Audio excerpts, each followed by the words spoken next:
And it was this small town in Western New York near Buffalo, but not in Buffalo. And it was we hadn't been there since I don't know, 1970 or whenever we moved away. And I had I guess a recovered memory. We went to the church that we had attended, the Catholic church in the town, and my brother, who was a couple years older, got to be a an altar boy for about 5 minutes. And I vividly remember his raiments, the long robe and the garment that goes over it. And he was the thurifer, and that's the guy who carries the thurible, which is that it's a brass vessel full of coals and incense, and they carry it up the aisle for high mass. And so I just had I had a recovered memory, and I didn't even know if it was real. I asked John. I said, did your little cassock start on fire when you were carrying the thurible? And he said, yeah, some coals escaped and he started on fire. And for some reason, it sparked, I guess because he was on fire, it sparked a memory of, my time as a little Catholic girl. And I decided to explore the impact of the Catholic Church in the late 60s and early 70s. And it was it was huge. It was enormous. I was sort of aware of the Magdalene laundries in Ireland, which have made news internationally about these awful workplaces, and it's been in popular culture. There was that film Philomena. There was one called The Magdalene Girls or Magdalene Sisters.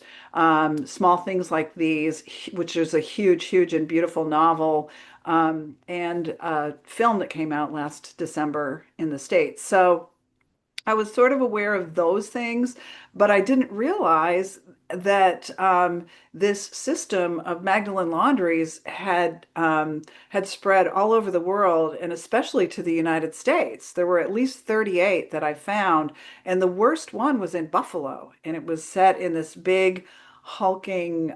It looks like a fortress almost in what's now like central Buffalo, and that's where the bad girls were sent.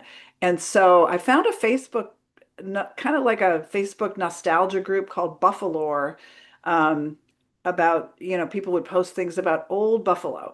And so I just posted a picture of the Institute because it's still there. The building is still there. It doesn't operate, obviously, as a Magdalene Laundry, thank God. But I asked just one question. I posted a picture of that building, that structure, and I said, is anybody familiar with this building at 485 Best Street?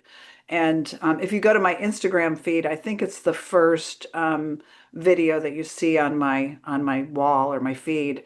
It kind of has a little overview of what it looks like. It's really kind of scary. And within like a few hours, I had 500 replies of people saying, "Oh my God, I know that place. My mother used to threaten me with that place. It was horrible." And so then I found survivor groups and I read court documents, and suddenly, I'm putting together this wild story. And it's one of the few books that where the title came to me and I got to keep it, because publishers are notorious for wanting to change your title, and a lot of times for very good reason. But this one was definitely Wayward Girls, because there was a little news article about it when it first opened well, no, not when it first opened, but in the 1920s, about these two wayward girls who were sent there and tried to escape, and it was very dramatic. So I started building the story from there, and it just consumed me. I loved writing it. It was hard to write, but hopefully it has, it ends the way it should. Well, that's fascinating. It sounds like the story was always there waiting for somebody to tell it. So good for you. Let's go back to Kelli. Kelli, I have selfish interest in what you're writing about because I love to do through hikes in the US. I'm not familiar with any kind of through hiking in Scotland. So tell us about the West Highland Way and how that fits into your novel. So let me just start by saying that through hiking in Scotland is a little different than through hiking here. It's not like the Pacific Crest Trail where you're carrying everything and not seeing civilization for weeks on end. In Scotland, you can stay in bed and breakfasts or hotels, and you can have a luggage transfer, carry your luggage. So all you have to carry is a day pack. There's some routes you can end up stopping in a pub for lunch. So it's really fabulous. But the West Highland Way is 96 miles. It goes from the Glasgow suburb of Mulgai north to the middle of the Highlands in Fort William. And most people cover it like about 7 days. And that's how I did it when I walked it in 2019 with my oldest son, who was 16 at the time. And that's how my characters do it as well. And I fell in love with long hikes in Scotland on a different hike. And I knew at that point, that was back in 2017. And I knew at that point that my next one would be the West Highland Way. And I started researching the history of everything that happened in the geographic areas where the trail runs. And I knew that my next book would be set there. I love Scottish history, and I love walking on the trails that get you away from the normal tourist areas. And it makes you feel like you're seeing the real place. And it's slow travel. So you're talking to locals and you're seeing the wildflowers and you're interacting with the Highland coos or whatever. Like it really forces you to really slow down and really immerse yourself in the place. And so I just loved it so much. And so, but learning the history of that area, I still like, knowing that I write dual timelines, I was like, okay, so the present day story came first. Is an American mom walking the West Highland Way with her son before she's going to leave him at university in Glasgow. And then she's going to fly back home to Portland, Oregon, where Kristina is, all alone. And so she's dealing with some stuff from her marriage. But I needed that historical story to go with it too. And there were, and so I thought, well, let's do the clearances. So those of you who don't know what the clearances are, it happened like in the late 1700s through the 1800s. And it is a time where a lot of great agricultural revolution was happening. A lot of cultural revolution was also happening. And there's so much complicated history here. But I'll sum it up quickly by saying that the landowners decided to get rid of all their people, all of their tenants, their clans people, and replace them with sheep farms, large scale sheep farming. And it was a great, very traumatic for the people. And so that's what happens to my historical protagonist. And she's in 1801 in Strathglass, which is kind of northwest of Loch Ness. And so she is forced to walk to a city to find work, because this is at a time before the government was they were actively discouraging immigration because they needed people to stay to fight in their armies. It was during the Napoleonic Wars and Ireland Wars. And so anyway, so she's walking south on what is today the West Highland Way. It wasn't then, but so these two women are sharing the same land, the same geographical area, and it causes some interesting connection between them, the two of them. Well, I think that's an excellent way to connect the dual timelines and maybe, I don't know if you catch yourself doing that yourself, like what transpired here 50, 100 years ago. And it's fun to kind of imagine that. Mm-hmm. For sure. In your case, it would have been 200. Yeah. Is that right? Yeah. Well, let's go to Kristina. Kristina, you have written a novel set in Portland about a woman who gets shanghaied. Maybe you can give us a little historical context. Tell us about your character and what happens to her. Yeah, so the term shanghaied, for those who don't know exactly where that comes from, I was fascinated to learn that, given that I'm in just outside Portland. So I am a local a lot of my life. I essentially a native of Oregon, and that we moved here. My parents and I moved here when I was just a few weeks old, and yet I had no idea about the history of the tunnels, the existence of them until about a dozen years ago. So that's what drew me to the story when I learned about them from a ghost hunting show, where I say all authors find our best our best ideas. And so in this case, if you're familiar with the word shanghaied in that slang term used for being kidnapped, but never wondered really kind of where does that come from? Why do we call it being shanghaied? This it will explain a bit more why. So when Portland was a very seedy, corrupt port town in the late 1800s, there would be captains who were shorthanded. And so one of the ways, there are many ways, known as crimping or being or Shanghaiing, what they would do in order to help fill those spots on the ships. If the captain was desperate enough, then they could, I guess, saloon or a Shanghaier would drug the ale or beer of a sailor or just an able-bodied man who was, looked like he was capable. And he would wake up, they would say, as story goes, in either an underground cell in the Shanghai tunnels, or he could wake up out at sea.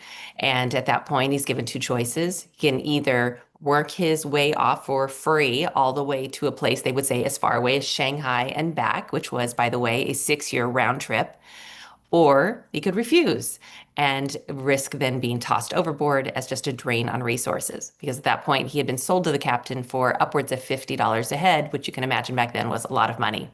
So that is where Shanghai came from. Portland was known as the Shanghai capital of the world. None of this did I know until I started researching after hearing about it through a friend in the show. And so that ended up inspiring the story. So that's where I came up with my character. I knew that she was going to wake up in a cell. I didn't know exactly where it was going to go from there. And that was fun to explore. So as far as answering your other question about my character, she, as I mentioned earlier, is a half Chinese woman. She is the daughter of a Chinese immigrant. So like myself, I'm the daughter of a Japanese immigrant. My father is from Kyoto. And so her difference, of course, is that she is passing as white during an extremely anti-Chinese time, especially in the American West, which a lot of the research I did for that, which we can touch upon later, I was stunned that I'd never heard about before. And that ended up, of course, drawing me to write a story like I do in all my historical novels, when I come across a nugget of history that I think, how did I not know about this? Everybody should know about this.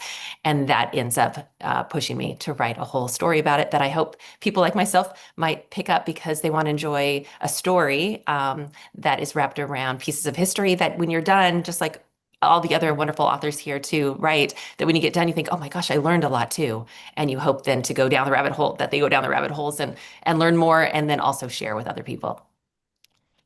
Yeah, I can't imagine 6 years of just imprisonment, essentially. Wow. Well, let's go to Hazel. Hazel, you have written a novel about Aunt Em from The Wizard of Oz. We all recently went through the excitement of Wicked, also a Wizard of Oz offshoot. Um, Tell me about your inspiration here to write a story taking place prior to The Wizard of Oz and this secondary character Aunt Em. Yeah, I think we're still all going through excitement about Wicked with the second movie coming. So it's fascinating to hear the origin of everybody's ideas. And I've always believed that ideas find the writer, and they tend to find the writer at the right time. And really, the origins for Before Dorothy, Aunt Em's story, started way back in 2009. So before I was a published writer. And I'd started to write a contemporary reimagining of The Wizard of Oz set in Dublin, a play on the Emerald Isle in the Emerald City. And as a novice writer, I didn't know what I was doing. It was a terrible attempt at writing anything. And I put it aside. I wrote maybe 15 to 20,000 words.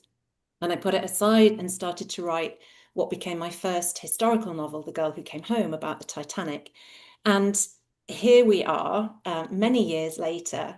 And when I was looking for what would be the idea for my 12th novel, I'd actually pitched two other historical novels to my editor, and they weren't quite landing. And for the first time, I didn't know what I was going to write next. And I went to my book shelves, and I was just looking really for inspiration. The idea of a retelling, a reimagining, an origin story had always fascinated me. And I picked up a copy of Wicked by Gregory Maguire that I had read many years earlier.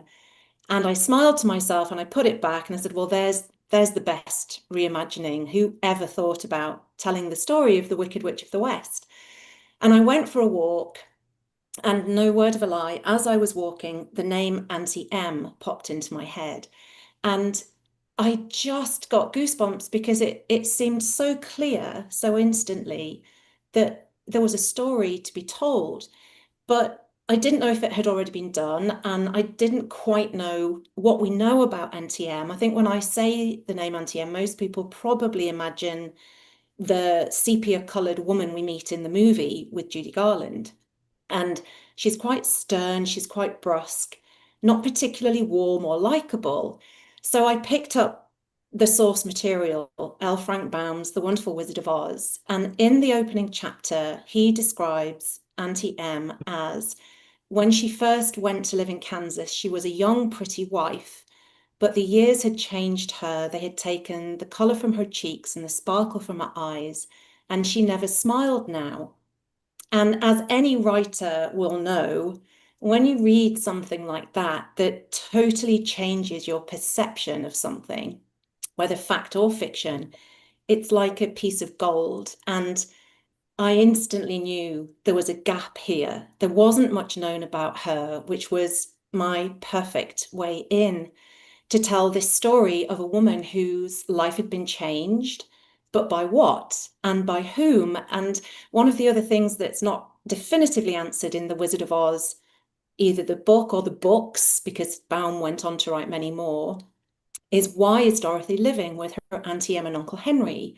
Where are her parents? And are they actually connected through family or through other, is it a term of endearment? So there was this brilliant sort of gap in the archive of the canon of Oz. And so I got to work, and I really wanted to root Auntie M's story in historical setting, because that's what I write, courageous women who have overcome adversity.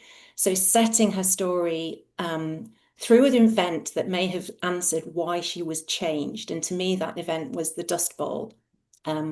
These terrible years of drought and hardship that the prairie farmers endured. And what would it be like if this woman is struggling through that event, and at the same time, at the worst time, her young niece comes to live with her.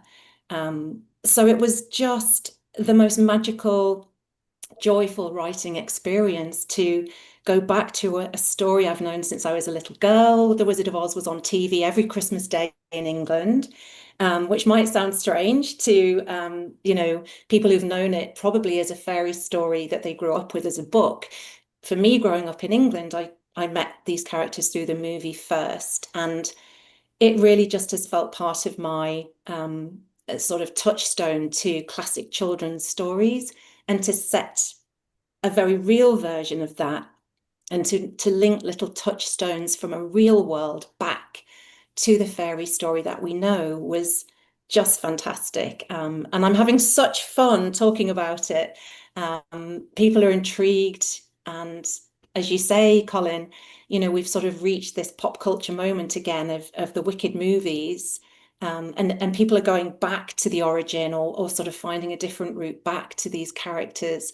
So it's without, well, pun intended, it's wonderful to be talking about this woman who I've really fallen in love with, and I hope readers will when they meet her on the page.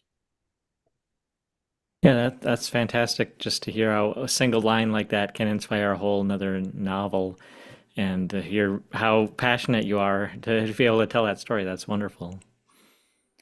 Oh, let's go back to Susan. Susan, let's learn a little bit more about the girls in your novel. You must have had to really get to know them. It must have been kind of an emotionally charged story to lay out everything that they went through.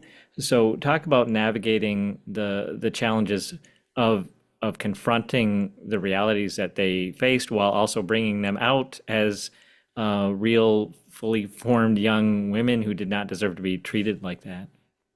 Yeah, thank you. And as I listen to all of us talking about our babies here, the one common thread that we all have is this incredibly detailed human element that sort of sparked us. Because when you sit down to write a novel, this book is, I think it's 130,000 words. It's 500 manuscript pages long, and that's a big commitment. And so you have to really be willing to sit not just with the story, but with the people who live in your story for a year, 2 years, however long it takes, day in and day out. And so I think our commonality as writers, and for me as a reader too, is that human story that's really emotional and really moves us to move forward with ours. And so, as I mentioned before, I did a lot of research and did discover some survivors that I talked to of this Magdalene Laundry in Buffalo called the Good Shepherd Institute. And I also, you'll be pleased, and the librarians among our listeners will be pleased to know that a key role was played by a librarian who sent me some materials that she found in archives and everything.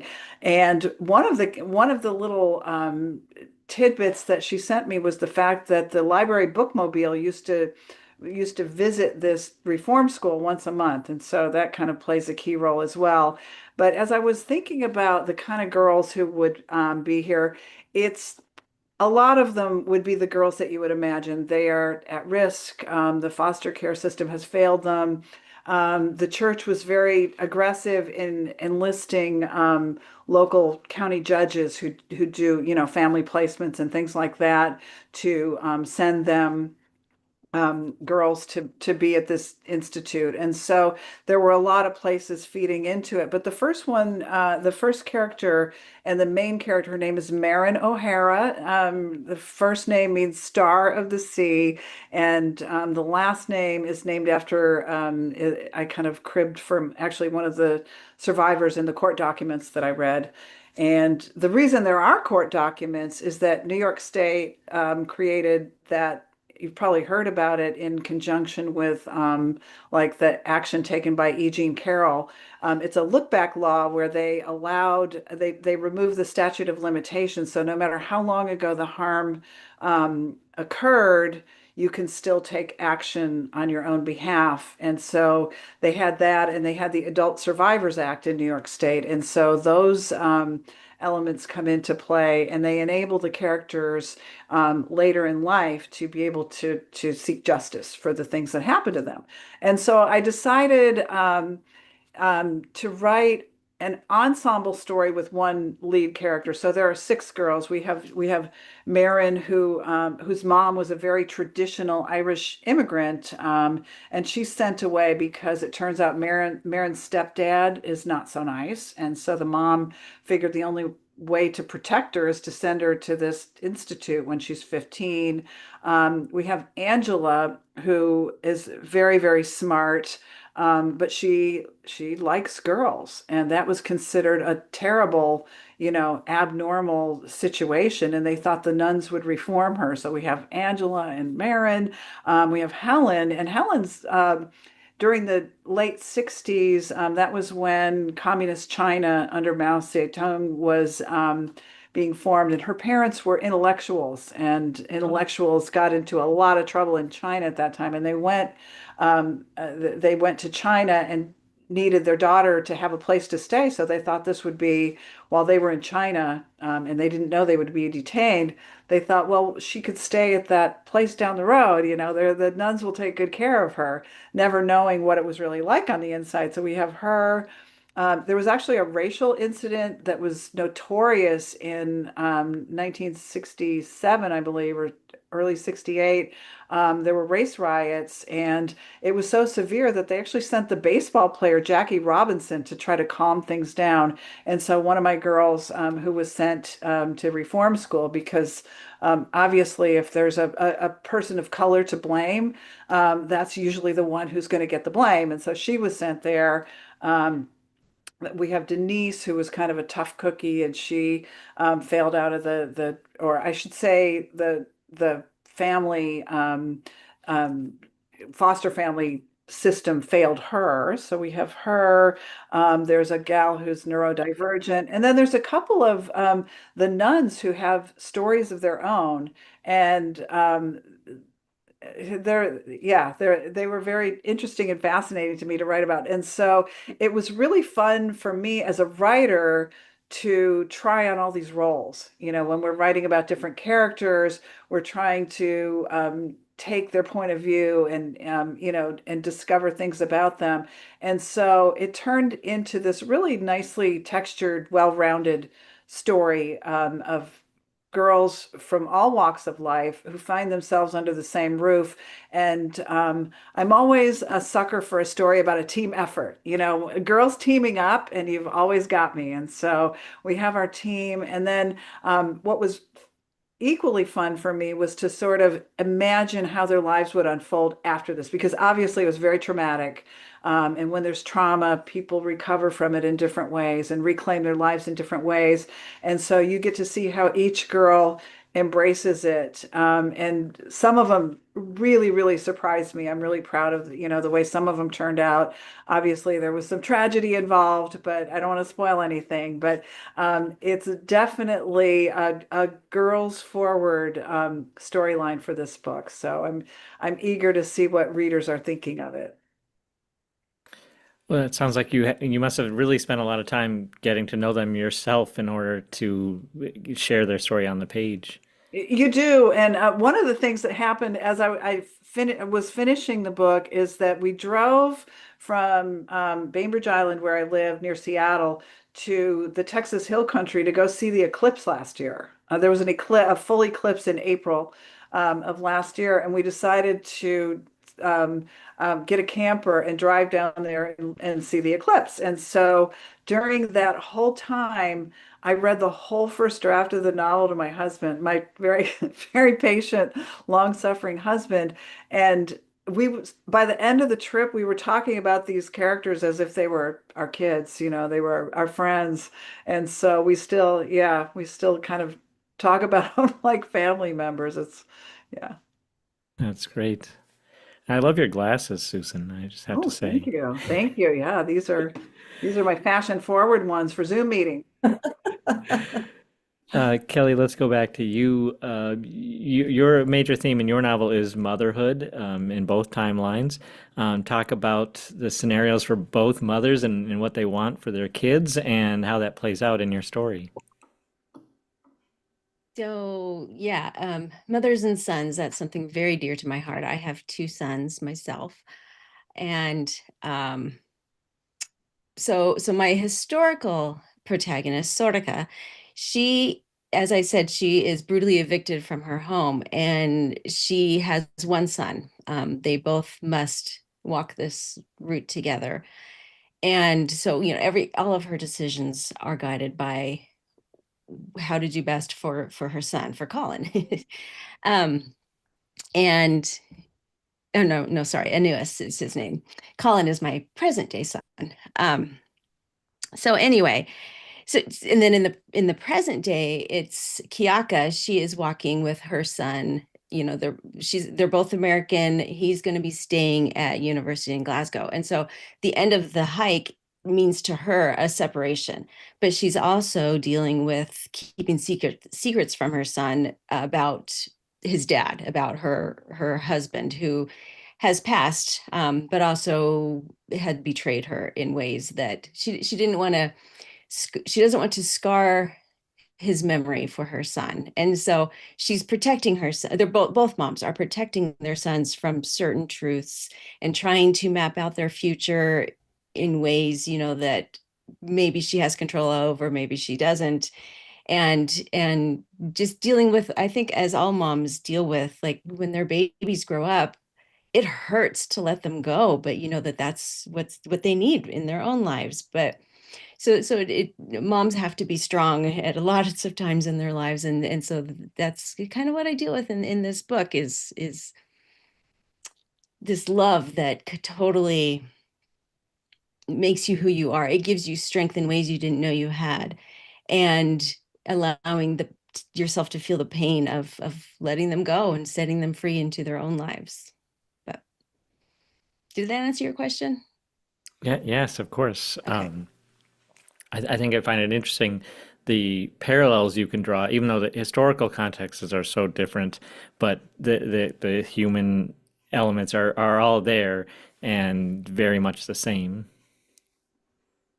Yeah. Moms love their sons no matter what time you're in. And kids need to go out and forge their own paths. And there's a lot that is continual. Well, I've got plenty more questions for our panelists. If anyone in the audience has a question that you'd like me to ask, go ahead and post that in the chat, and I'll get to that when I have some time. I'm also going to repost that landing page in the chat. If any of these books have piqued your interest, go ahead and check them out over there, and you can buy them on bookshop.org. So, Kristina, let's get back to you. I don't want I don't want to get too political. Obviously, all of your novels have relevance for today, but as we're watching the news most recently, we have these protests in LA and threats of the National Guard coming out. And I guess the reason I'm asking is because that has to deal with immigration, and often those are people of color, and about who's welcome here and who isn't. I'm wondering if you can talk to what Celia was going through and the anti-Chinese sentiment at that time. And maybe in some ways, do you feel that relates to what we're going through today, even 140 years later?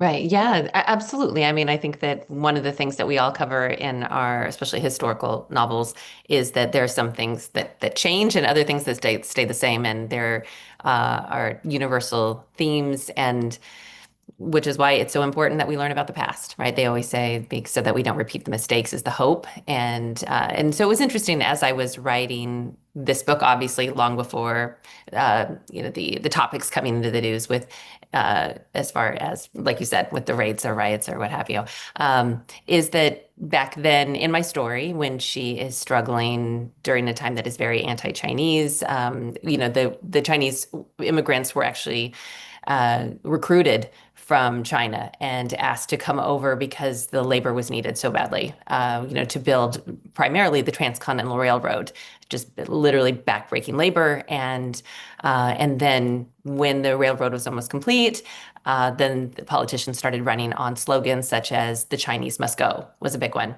and they were winning on those slogans. So it is a sad point of history that is not just isolated to America, of course, in countries all over the world and throughout history, of trying to find someone to blame is sort of the easiest way to kind of deflect from a lot of things, I think, and there's struggles throughout history. So it's nice to be able, on some level, to be able to blame someone for all your problems, and that's always not accurate. So they were spreading a lot of propaganda back then too. And so, yeah, mine is absolutely not meant to be a political statement or a book, but you can't deny that in all of our books, that there are things from the past that keep popping up today, and we hope that we learn from them. Yeah, I think that's part of the importance and value of digging these stories back up and bringing them back to the forefront, because I think this will be easily forget. We're so honed in our own perspectives, our own time, that these challenges have been here for a while. Absolutely. And like you said, with it being 140 years later, this coincidentally is the 140th year anniversary of one of the greatest atrocities against Chinese immigrants in U.S. history that I would venture to say most people have never heard of before. So I equate it in shorthand to the Tulsa massacre against the Chinese, and that very few of us had heard about it before. When we think, why haven't we all heard about this? And the Rock Springs massacre is what happened in Wyoming. I'll just touch on it very briefly, and that is that there was a lot of tension being raised between the all immigrants really, but minors, against the white immigrant minors and the Chinese. And it finally hit a peak there, a culmination of a lot of years. And a mob of 150 armed white men, but also some children and women, also descended on Chinatown in the middle of the day and burned it to ashes. They murdered at least 28, injured at least 15, threw bodies into flames, etc. It's a horrifying incident in history. And no white person would come forward and testify, and no Chinese person was allowed legally to testify. So a grand jury could not indict, and everybody walked free. And from researching that, I ended up coming across, because of a friend of mine, I told her about this. I said, "Oh my gosh, did you know about this?" She's one of my best friends, lives in Oregon. She is a big history buff and reader, and said, "Well, like, no, I hadn't heard of that, but you do know about the Hells Canyon massacre, don't you?" And I said, "The what?" And she said, "It's right here in Oregon." And so that was something just 2 years apart from the other one, that there were seven white horse thieves, a gang of them, one as young as 15, and they surrounded between 31 and 34 Chinese immigrants who were gold dust mining down in a very remote area of Oregon, very hard to get to, which is why it was called Hell's Canyon, and then obviously later fit for a variety of really horrible reasons.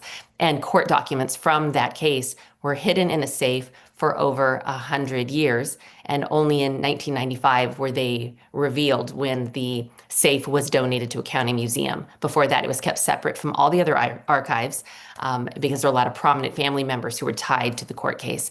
And so that's one of those things that I come across that I think I cannot wait to share that with other readers like myself who had never heard about it before. Yeah, that's incredible. But I'm glad you came forward with that, and maybe the Ghost Hunters will do a show on it. Yeah.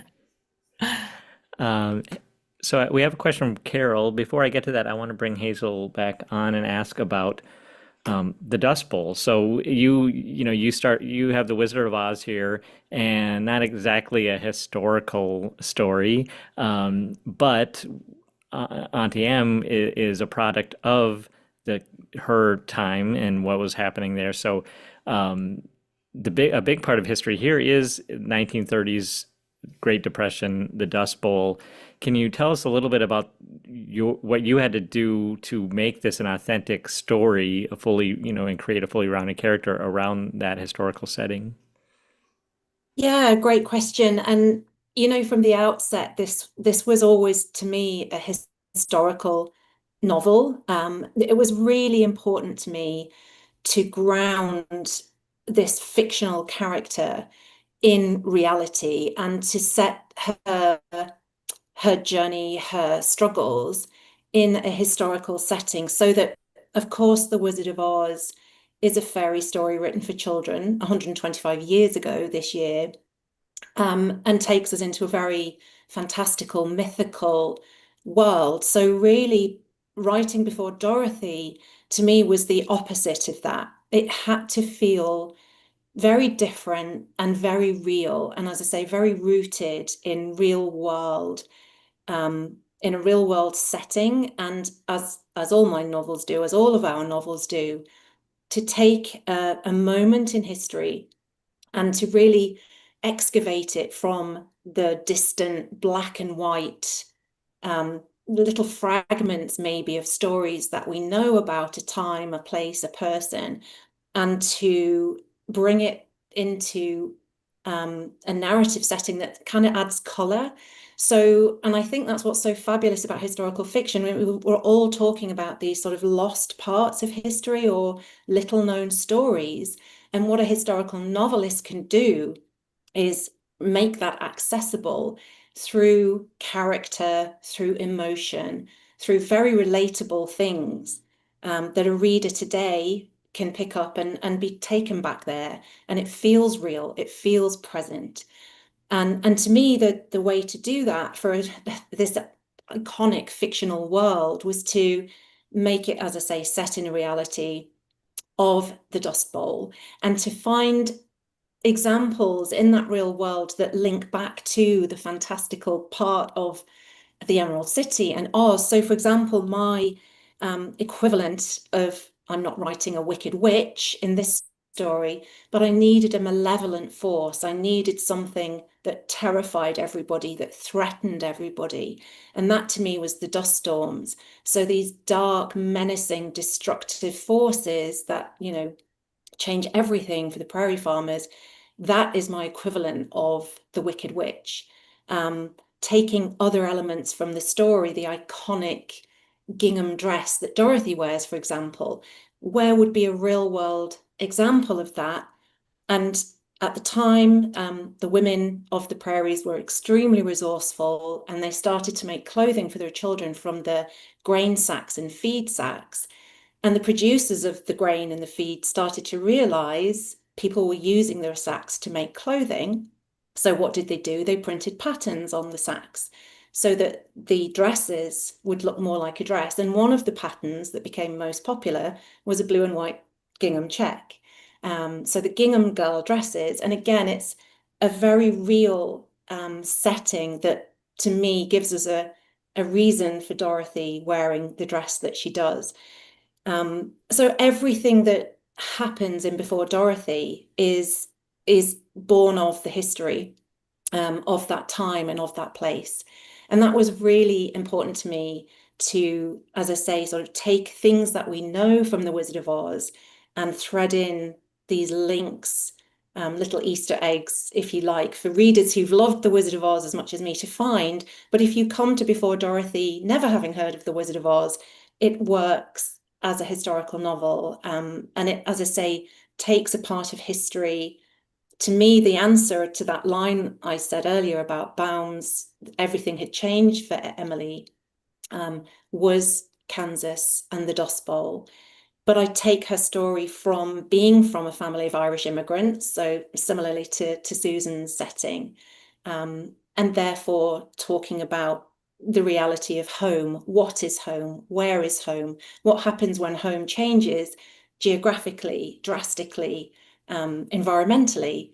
So it was really, as I say, just really important to take everything we know about this world, but find a real historical reason for that ultimate story that we know from The Wizard of Oz. So my research was fascinating, took me to a lot of, as I think we all have, and I think that's part of the joy of a historical novelist, is to learn something as well as write something, and to dig deeper into the Dust Bowl, to look at Depression era Chicago, to take part of an Irish immigrant family from Connemara in the west of Ireland, and where may they have gone in America. Was really fascinating to me as well. So, as we all have huge amounts of research books, and a lot of the research stays out. Only what works for the story is on the page that readers will find. And hopefully the history is sort of hidden almost within the narrative and the characters, and you forget that you're reading something set in the past. So yeah, I hope people will enjoy Before Dorothy, whether they come to it from a historical reader point of view or from looking for the little Easter eggs. There are plenty. Happy hunting from that story that we all know. And Kelli, thank you. Can I just shout out the bookmark? Thank you. That was a gift from a very dear friend of mine. So yeah, she sits in there happily. I found that on Etsy. I bought one of those for someone. Yeah, I think must have been because of Wicked, and somebody's been making those kind of bookmarks. Yeah, they're really cute. Yeah, I'm falling down a never-ending rabbit hole of merch, so I have to stop. Well, we've got a few questions. We don't have much time. I did get a question from our YouTube audience. This is from Peg. She runs the history shelf, and she just wants to know, how long does it take each of you to go from an idea to actually finishing your novel? I know Hazel had said you had this idea in 2008 or something like that. So maybe if each one of you could just give us real quickly, how long did it take you from your inspiration to actually finishing your stories? I think that, I'm pretty consistent. I've written dozens and dozens of books. And so from my initial idea, and I guess it depends, are we talking about the idea that I have, or the idea that I talked my publisher into accepting from me? Because like others have mentioned on this panel, sometimes we pitch different ideas. Oh, I could write this, or I could write that. And once we've nailed down that idea, for me, it's about a year, and I'm pretty fast. So for me, it's a year. But there are ideas like Hazel mentioned that we've been carrying around forever. They kind of circle over our heads like the air traffic over O'Hare Airport, which one gets to come in for a landing. And so sometimes we'll be working on something that was sparked by an idea from decades ago, and sometimes it's just a fresh idea. But the actual hands-on brainstorming, plotting, writing process for me takes between 1 and 2 years. And I'm about double that. So I'm a really slow writer, and I like to take my time with the research and letting the story find me.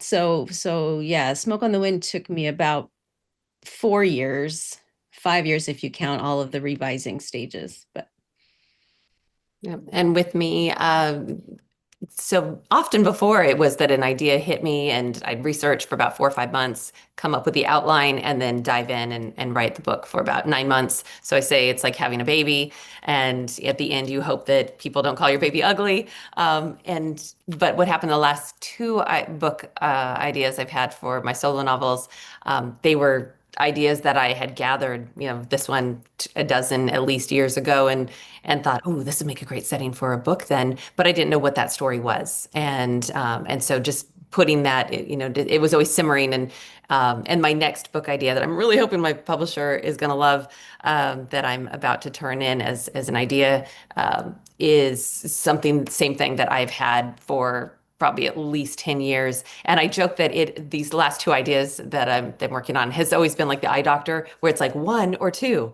or three. And somehow it keeps being the one that's left behind and left behind until I'm like, okay, that's the one. Finally, I know what the story is now. I knew it was tunnels, the Shanghai tunnels being, just fascinating under downtown Portland, and their history, but not knowing what it is past that besides a really cool fun fact and setting. And so yeah, so those ones have taken me longer, but when I finally figure out when something clicks and put two things together that I had thought about before, for me, that's usually when I have a movie in my head that plays out, almost from beginning to end, and then I know I can write the story.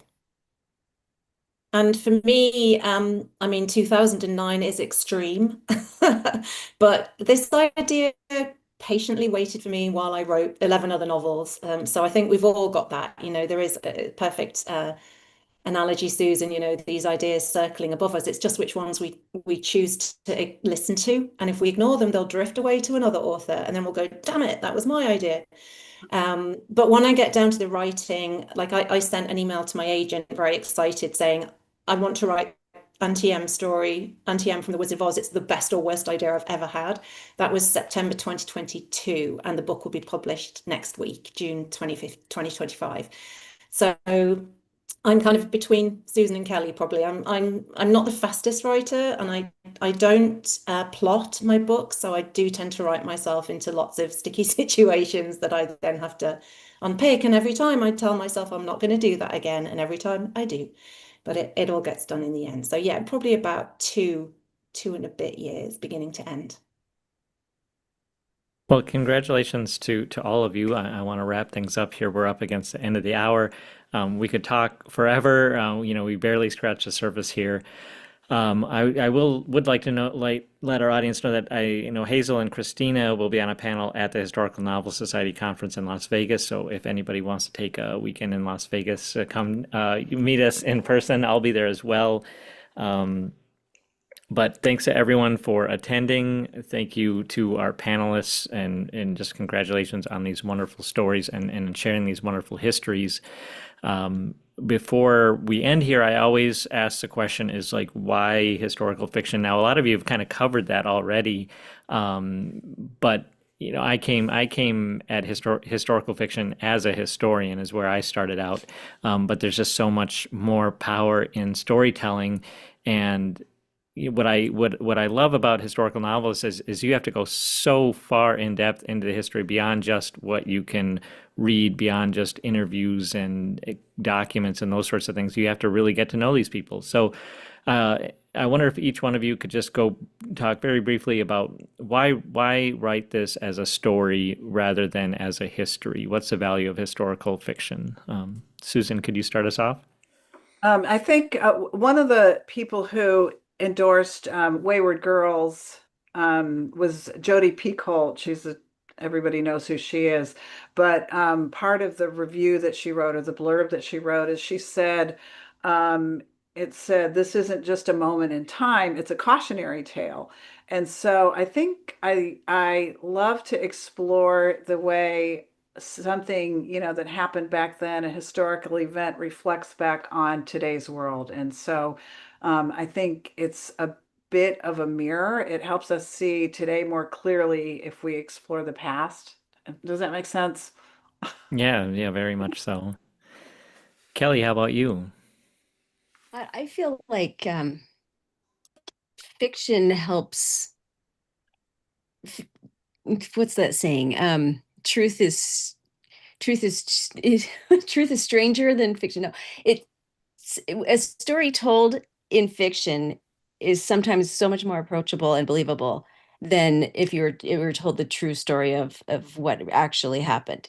So I feel like more readers approach history through fiction and can take it in by walking in the footsteps of a character, and that just makes it more alive, because you also get the details, the clothing, the food, just all of the interesting details from that history that really bring it to life. And that's why I prefer history and fiction rather than just straight history.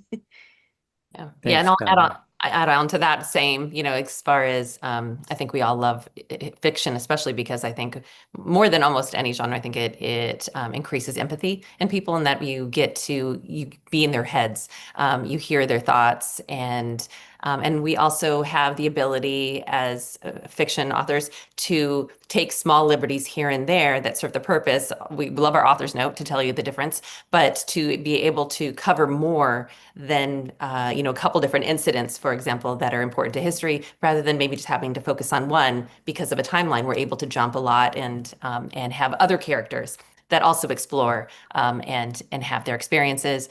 And the thing that I love most about historical fiction, which is why I keep sticking with it, is that I remember just as a reader being absolutely immersed more than any other time period, or any other, I say, like modern day story in historical fiction, is when I read A Water for Elephants. And I remember thinking I was just so fascinated by a completely different time period, and a world, the circus in the 30s, that I would never even thought I'd be interested in, and yet I found it fascinating. And so that is something that I love to do as a writer, because I love doing that as a reader. Thanks, I, Kristina. I totally agree. I mean, you've said it all, but the fact is often stranger than fiction. And I think what historical fiction can do is take those dramatic, life-changing moments from history, which is the essence of a great story, ultimately, isn't it? The what would you do? And to be able to look back at an event and not be inhibited almost by the factual history, but to add additional character, to add dialogue to a character who we've never heard speak, to add, as I say, colour to very static black and white images of an event that then can come alive. And it definitely gives us empathy. I think when we colorize something in our minds, it makes us relate more to that period and those people. And that's hugely important, particularly when we see what's happening with the world right now. So historical fiction is the best genre, and that's the end. Yay! Well, thanks again to everyone. I really had a good time, and definitely go out and check out these books. And I hope everyone has a good rest of the day. Thanks for you, having Colin. us. Thank you, Yeah, thank you everybody. again, Colin. Come see us online.